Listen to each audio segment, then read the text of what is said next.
Question 6D from the free response section says the different procedures used to administer the medication to a second patient. The amount of milligrams of the medication in the second patient at time t is modeled by the function b of t, which gives this differential equation here. And they give us this initial condition of t equals 1, the y equals 2.5.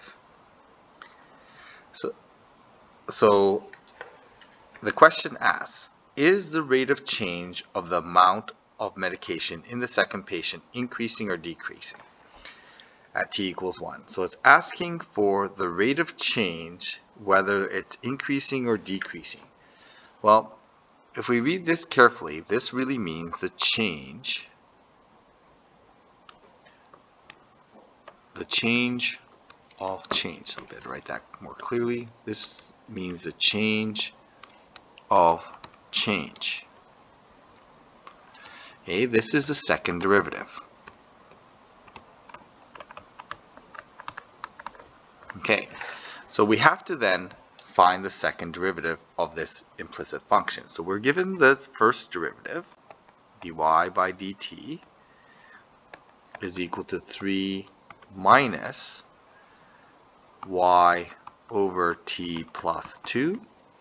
The second derivative is going to be the derivative of that. So we need to differentiate this implicitly. So d squared y, the second change of y over dt squared, is equal to 0. This is a quotient function, so we need to use a quotient rule. So to do this, I'm going to use the quotient rule. So I'm going to differentiate the numerator, multiply it by the denominator, minus the numerator non-differentiated times the derivative of the denominator, and that's all over the denominator squared. So what's important though is that we recognize that this y prime that we've generated here, I'm just going to rewrite it, y prime here, is the same as this. Okay, this is equal to y prime.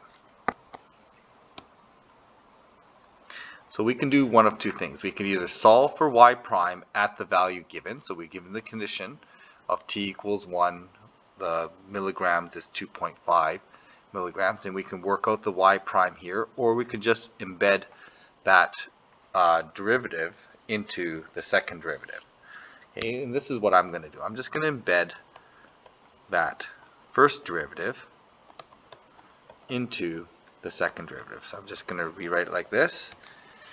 I'm going to put the y in there, the y prime in there as 3 minus y over t plus 2 times t plus 2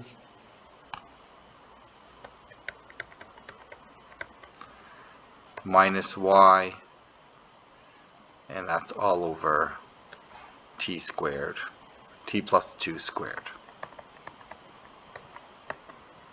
Okay, and using that expression then, I'm going to calculate the second derivative, or the second change, and we've been given the initial condition of x equals 1, y equals 2.5.